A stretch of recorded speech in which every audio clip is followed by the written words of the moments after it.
Hey folks, welcome to the talk. I know this is the last one between people who want to go to the kube crawl, so hopefully it won't keep you here too long. This one is called Straight into the Deep End, Learning Kubernetes and Cloud Native from Scratch in late 2024. My name is Éamon Ryan. I am a Senior Principal Field Engineer at Grafana Labs. I've been there 5.5 years, which is forever in Grafana time, and I have a good few more white hairs than when I started. I primarily work on metrics and infrastructure and Kubernetes and things like that. And prior to that, I was at Pivotal, which is where I first started learning Kubernetes way back in about 2017.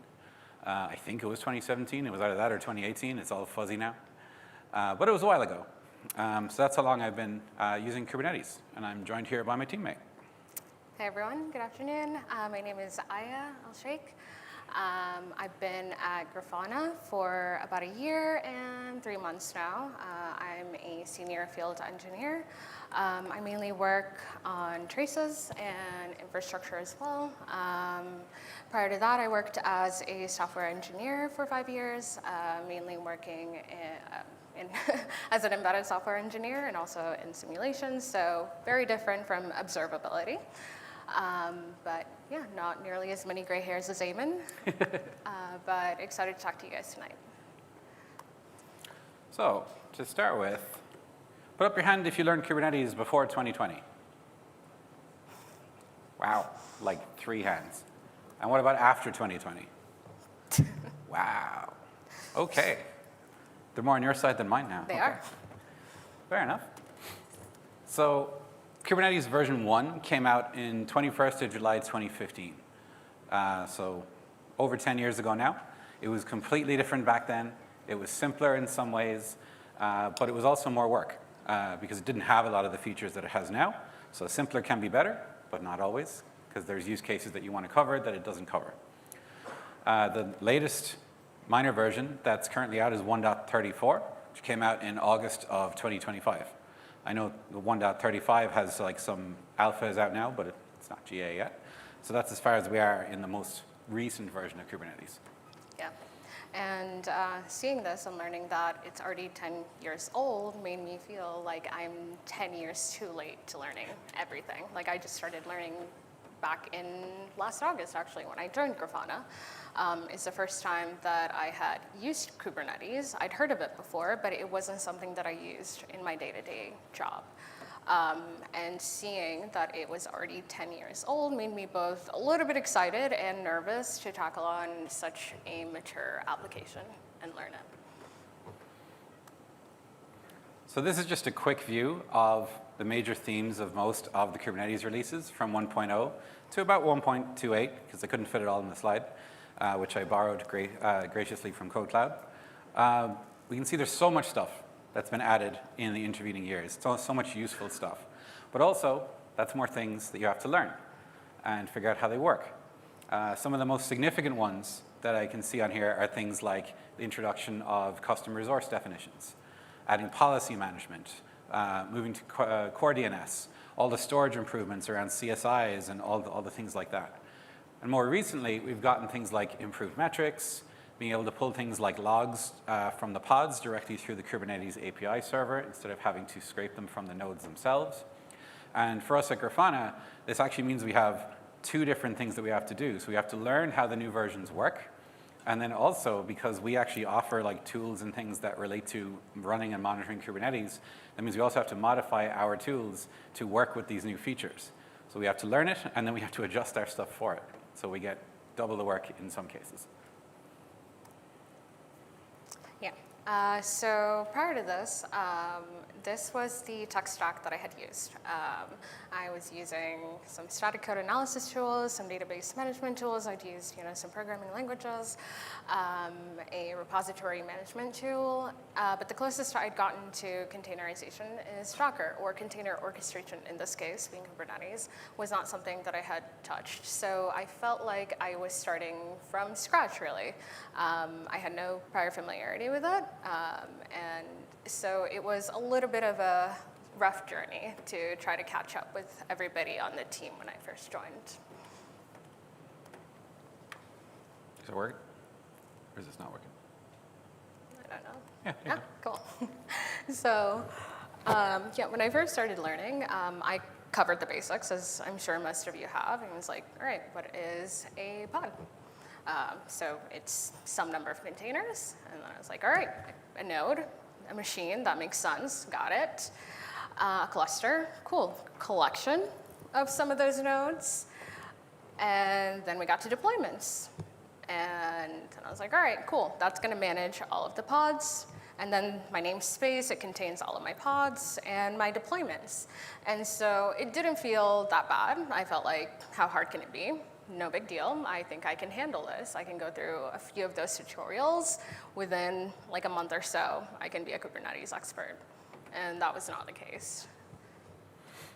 So here's a question for everybody. What's the smallest unit in Kubernetes? And by smallest, I mean like the smallest executable thing you can apply to run an application. So like a config map is small, but it's not running an app. So what's the smallest thing? A pod? Cool, yeah. Pod. A pod. So a pod is a pod, right? There's nothing smaller than that. Yes, but kind of no. Because a pod can have one or more containers inside it. So is a pod really the smallest, or is a container the smallest? You can't directly apply a container to a Kubernetes server, but you can apply a pod. But yet the container is smaller. What about a sidecar? How does that work? Is one pod smaller technically than another because it has more containers than a different one? And so the answer is a little different depending on how you look at it. But the point is, it's not as simple as it appears on first glance. Yeah, so some of those nuances, kind of made me realize, yeah, I'm not learning Kubernetes in 1 month if I don't even know what the smallest unit is. So after I got the basics, it got a little bit more confusing because then I had to learn about all of this. A stateful set, a daemon set, and a replica set, and none of them are exactly the same. None of them are even close to each other. So stateful set, great. That's used for managing my stateful applications. It seems simple enough. And they mandate persistent volumes. That's great. And then a replica set makes sure that I have a set of replica pods available, and it guarantees availability. And for a daemon set, what I learned is that it's used for making sure that each node is running a copy of a pod. But then deployments came back into the picture again.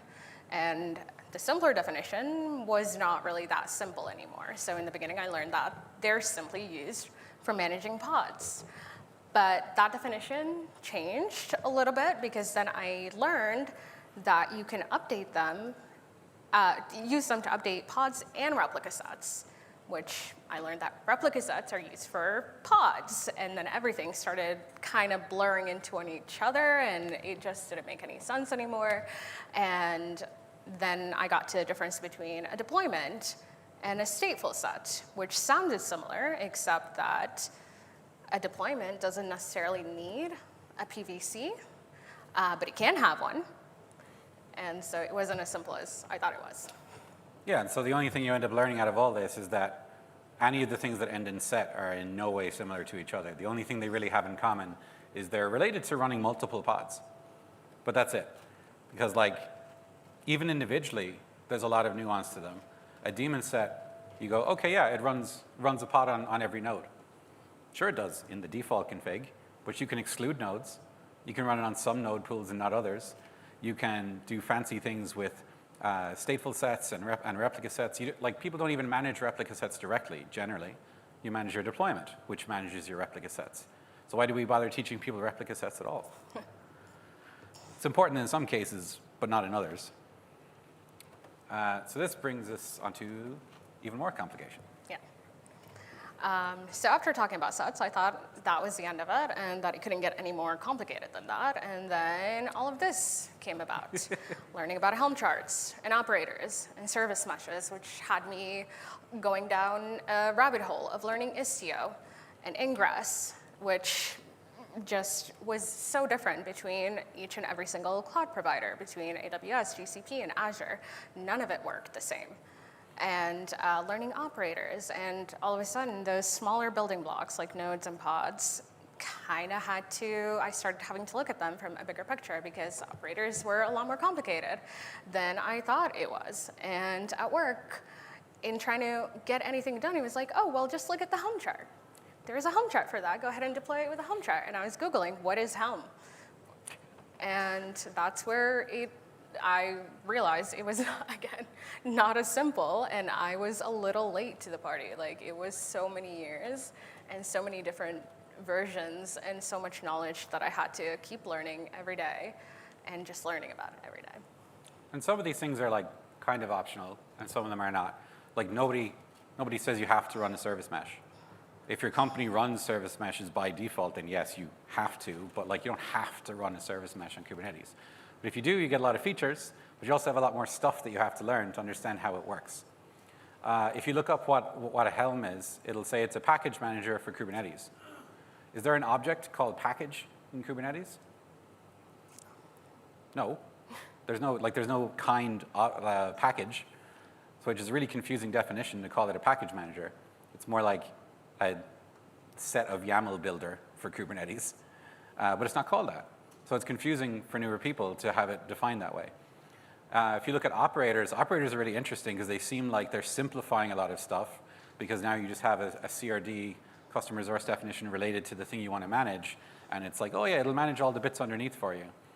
And that's fine, but you have to know all of the custom resources it reacts to and how they interact and how you change settings related to an operator-managed deployment instead of one that's not managed by an operator. So it actually adds complexity on one end, even if it simplifies it on the other end. And then you get onto the fun that is an ingress, and if you're learning an ingress from scratch, it's like, oh, an ingress is for how you route traffic from outside the cluster into it. Okay, but do they work the same on self-hosted Kubernetes, EKS, GKE, AKS?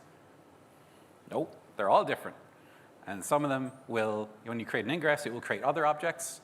It will interact with that cloud provider. Some of them will create totally different processes, or they manage certificates in a completely different way, which is related to getting your ingress to function. And so all these things add simplicity and complexity at the same time, which is great. So we talked about stateful sets earlier, and deployments, and then deployments with PVCs. So here's a question. What's the difference between a stateful set and a deployment that has a PVC?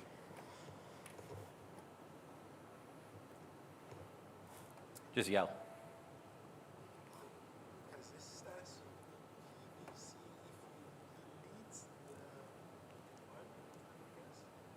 So the gentleman here said the persistence related to if you delete it from the environment. So not quite. So like a stateful set mandates that you have persistent storage. Whether or not the volume goes away when you delete it totally depends on your retain policy for the volumes. So at a glance, if you don't look too closely, a deployment that has a persistent volume and a stateful set are actually really similar. They both manage pods. They both have persistent storage.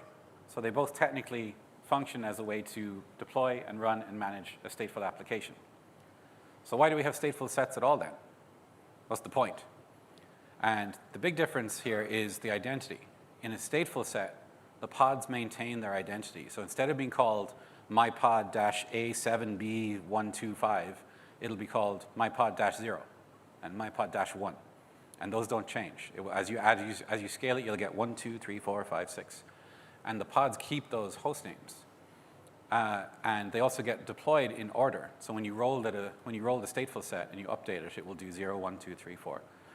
And that means that the pods always roll in the same order. They always have the same identity. Does that matter? Sometimes. Some applications do care about the identity of the pod because they're doing things like distributing traffic based on the identity, and they're like doing hashing algorithms and all those things. And some applications don't care at all. So even though there's a distinction here, sometimes it doesn't matter. A lot of applications really don't care, but some applications do. In some of the piece of software that we have at Grafana, some things are deployments and some things are stateful sets because it does matter sometimes, but not always. So and for me, yeah, go ahead. And for me, that just added, again, another layer of complexity between everything that I learned.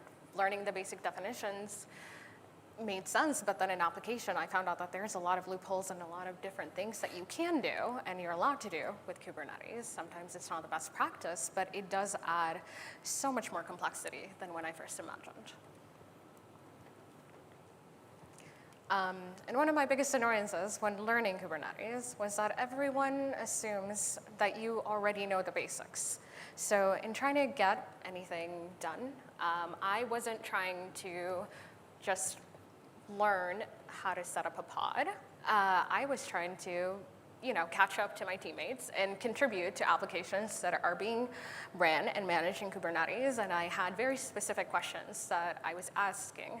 But in trying to get an answer to that, like all of the basics that I should have known were completely skipped over because of the maturity of Kubernetes and a lot of tutorials and a lot of blog posts assuming that the basics are done and that you already know them. And for me, that was a little bit hindering. It was a little bit frustrating, and it meant that I couldn't just skip all of the basic tutorials and get to work. I really had to start completely from scratch to understand those smaller components and how they build into each other in order for me to understand something like this, for example. Here, kind is deployment, whereas here it's a daemon set. And then there's replicas. And a lot of times it's not explained why I need that. And there is some assumption that you don't have to be an expert, but at least not be a complete novice and understand how to read this, how it makes sense for your environment, and if you need to change any of this. And for me, I didn't have that. I found that a lot of what's already out there, unless it was completely beginner, that this is kind of glanced over. So what worked for you and what didn't work for you? Well, let's go with what didn't work for me. Reading verbose documentation. I could not handle that. That was a little much for me when I first started reading.